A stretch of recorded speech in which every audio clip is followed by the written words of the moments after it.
रिश्ते नातों आदि के स्वार्थ में कभी भी कमजोर नहीं पड़ने दूंगी। वैसे भी मेरे भाई बहन व अन्य रिश्ते नाते आदि मेरे लिए केवल बहुजन समाज का ही एक अंग है, उसके सिवाय कुछ भी नहीं है। इसके अलावा पार्टी व मूवमेंट के हित में बहुजन समाज के जो भी लोग अपनी पूरी ईमानदारी व निष्ठा से कार्य करते हैं तो उन्हें पार्टी में जरूर आगे बढ़ने का मौका दिया जाएगा और इस मामले में मेरे रिश्ते नाते आदि भी आड़े नहीं आएंगे। यहाँ मैं सावधानी के तौर पर ये भी बताना चाहूँगी कि पिछले कुछ वर्षों से सत्ता व विपक्ष में बैठी सभी जातिवादी, सांप्रदायिक व पूंजीवादी पार्टियां बीएसपी के विरुद्ध अंदर अंदर आपस में मिलकर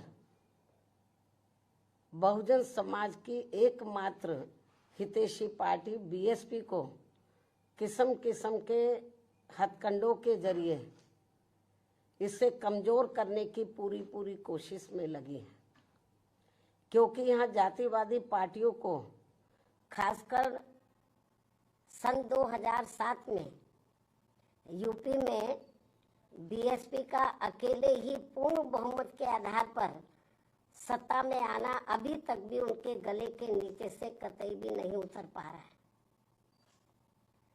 और तभी से यहाँ सभी जातिवादी व खासकर दलित विरोधी पार्टियां किस्म किस्म के हथकंडे इस्तेमाल करके बीएसपी को कमजोर व खत्म करने में लगी है।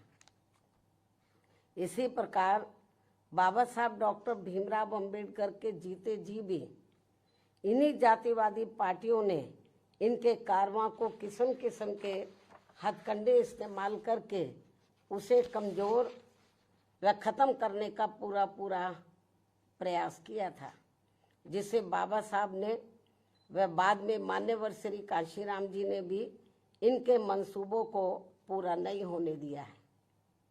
और अब मैं भी अपने बहुजन समाज के बलबूते पर इनके इस मंसूबे को किसी भी कीमत पर पूरा नहीं होने दूंगी।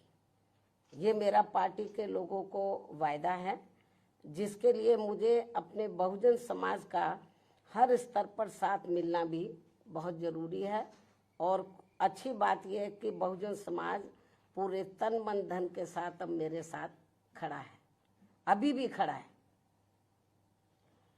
इतना ही नहीं बल्कि दलित व अन्य उपेक्षित वर्गों के लोगों को ये मालूम है कि ये लोग यूपी में बीएसपी की पूर्ण बहुमत की सरकार बनने से पहले यहाँ जातिवादी उच्च वर्गों के लोगों के सामने, यानी कि जो बहुजन समाज के लोग हैं, खास तौर से दलित वर्ग के लोग, यहाँ जातिवादी उच्च वर्गों के लोगों के सामने ना तो चारपाई पर बैठ सकते थे और ना ही उनके बराबर की कुर्सी पर भी बैठने की हिम्मत जुटा सकते थे। लेकिन सन 2007 में बीएसपी की अकेले पूर्ण बहुमत की सरकार बनने के बाद से ये सब अब काफी कुछ बदल गया है। अब ये लोग उनके बराबर में चारपाई व कुर्सी आदि पर भी पूरे सम्मान के साथ बैठ सकते हैं। ये जो बहुजन समाज के लोग हैं, यही है वास्तव में यहाँ सही सामाजिक परिवर्तन। यही है वास्तव में यहाँ सही सामाजिक परिवर्तन, जिसे मेरे नेतृत्व में बनी बीएसपी की सरकार ने लाया है। लोग सामाजिक परिवर्तन की बहुत बात करते हैं, लेकिन उसको धरातल पे कभी उतारते नहीं हैं। लेकिन मेरे नेतृत्व में सन 2007 में जब अकेले पूर्ण बहुमत की सरकार बनी तो इसे मैंने धरातल पे उतारा है,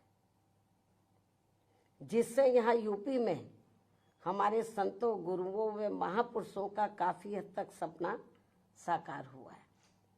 जिसकी वास्तव में पूरी देन मान्यवर श्री कांशीराम जी की है। और ये सब यहाँ समाज में परिवर्तन लाने के मामले में इतिहास के पन्नों में जरूर लिखा जाएगा। इसके साथ ही बीएसपी की सरकार ने ही यहाँ यूपी में इन वर्गों के लोगों को, यानी कि बहुजन समाज के लोगों को काफ़ी हद तक अपने पैरों पर खड़ा किया है। अपने संतों, गुरुओं व महापुरुषों को भी विभिन्न स्तर पर पूरा आदर सम्मान दिया गया है, जिसे लोग कभी भी नहीं भुला पाएंगे। लेकिन ये सब यहाँ सभी जातिवादी पार्टियों के गले के नीचे से अभी तक भी नहीं उतर पा रहा है। इसलिए अब वे इन वर्गों में से स्वार्थी किस्म के लोगों को आगे करके उनके जरिए विभिन्न नाम पर अनेकों छोटे छोटे संगठन व पार्टियां आदि बनवा के बीएसपी की इस ताकत को बांटकर इसे कमजोर करने में लगे, जिनसे बहुजन समाज के लोग जरूर सचेत रहें। यही समय की मांग है और यही पार्टी व मूवमेंट के हित में इनका सही कदम भी होगा, यदि हमारे लोग सचेत रहते हैं। इसके अलावा यहाँ मैं ये भी कहना चाहूँगी कि देश के प्रधानमंत्री बीच में अपनी खुद की गरीबी का तो जरूर उल्लेख करते रहते हैं, लेकिन इन्होंने दलित व अन्य उपेक्षित वर्गों के लोगों की तरह यहाँ कभी भी कोई जातीय भेदभाव नहीं झेला है, जो ये सब हमारे संतों, गुरुओं व महापुरुषों ने समय समय पर झेला है, जिसे अभी भी इनके अनुयायी काफी हद तक झेल रहे हैं। इसलिए पार्टी के मिशनरी व परिपक्व लोगों से आज मेरी ये भी पुरजोर अपील है कि वे ये सभी जरूरी बातें अपने बच्चों व खासकर युवा पीढ़ी को जरूर हमेशा बताते रहें, जिनको तैयार करने की भी वास्तव में सही जिम्मेवारी इन्हीं लोगों की ही है।